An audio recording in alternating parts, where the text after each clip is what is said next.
tụi mình nồi dâu tụi mình xài toài trong nè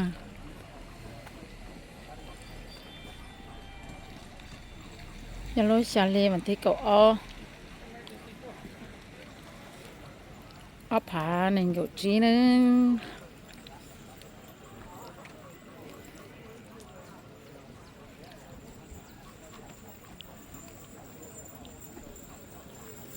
nhớ rồi nít to là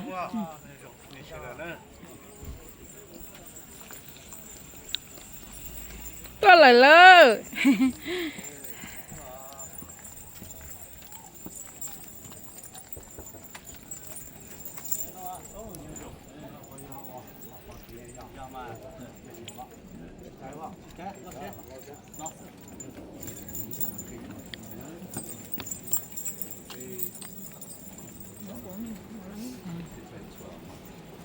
cái nào cho tụi ta dọn nữa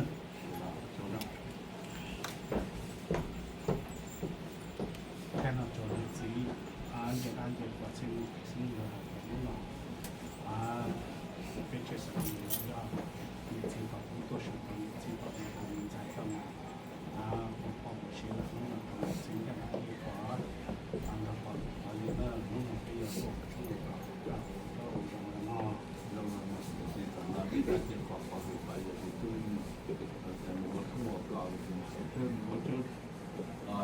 tàu chưa tàu gì là nó cả cháu sẽ là từ tòa tôi chỉ có đã chỉ chuẩn bị cả đây là mình được tàu chỉ năng là nó tôi sẽ thì mình sẽ tiếp tục trong là tôi tuần chỉ là từ tòa tôi sẽ下到那全好对啊。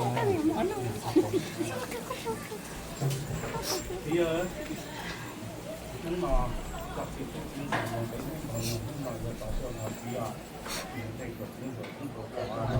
跟你嘛，那么干的经理干的，那个到时候呢，那个主管嘛。qua công nghiệp nó là kiểu nó cho phải xong sự nhìn đến là còn luôn đó là nhìn ở luôn là do các con là qua công nghiệp nó cho là nó chú là mà cho ý chung nó chỉ lo nữa mà tiền không nó cho nên phải muốn đến nông dân vì là không là do các con là mấy cái gì nó chỉ lo mình tận nữa mà chính giờ hơn nhưng mà do ý chuẩn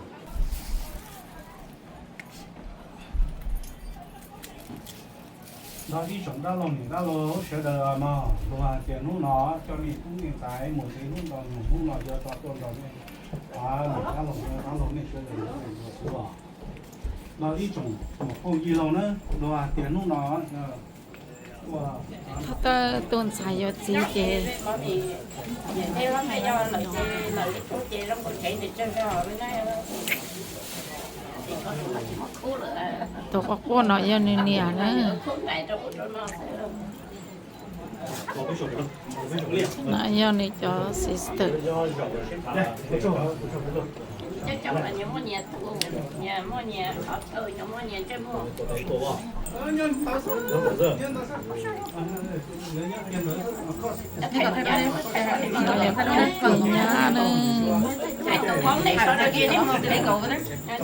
cho mình thay đôi nó nông trẻ chứ mình thay nha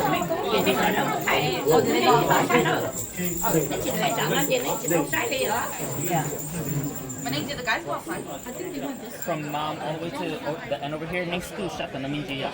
Yeah, mà có mà tôi rồi đi sang rồi nói yep, there you go. Yep, there you go. And then this side scoot in just a little bit. Okay.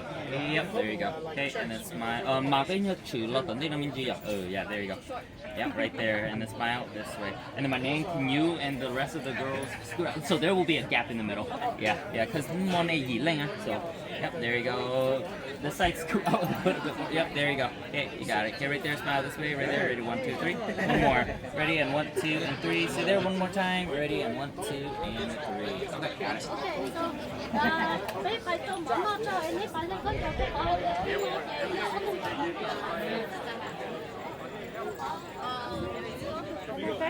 Cái tụ nó không chỉ chắc là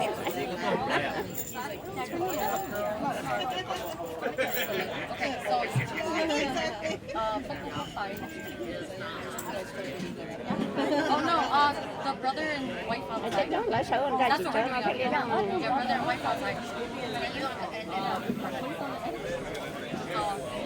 That's all bad. Back row, like stick means you can a little bit. Thì cái dòng này cái nó tụt ở xuống này.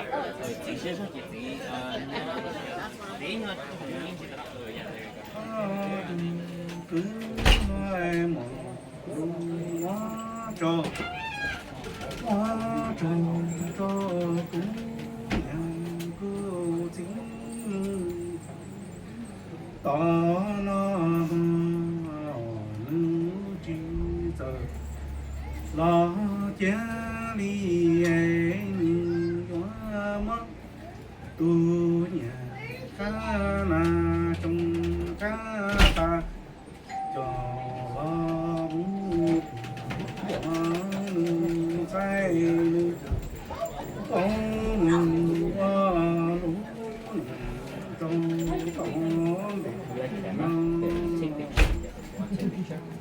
dùng đi cô dùng đi cô lúa cho nhà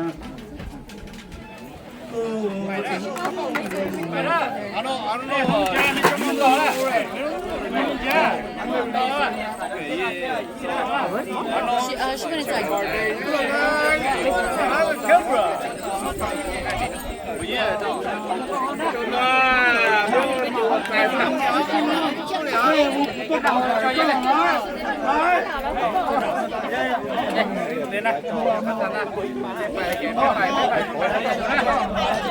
bây giờ tôi tập bài số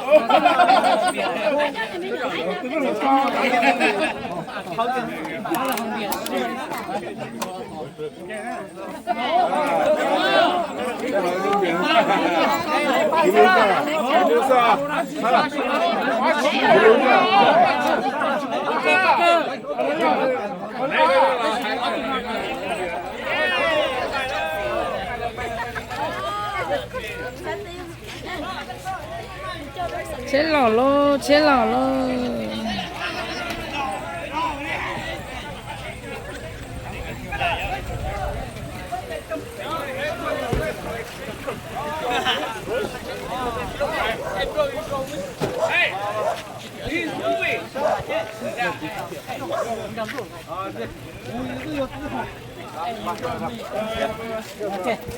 boys.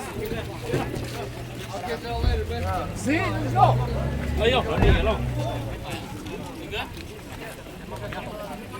You don't go involve me.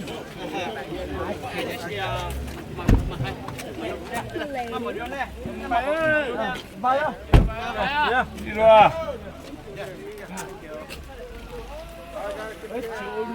Đúng ấm lắm.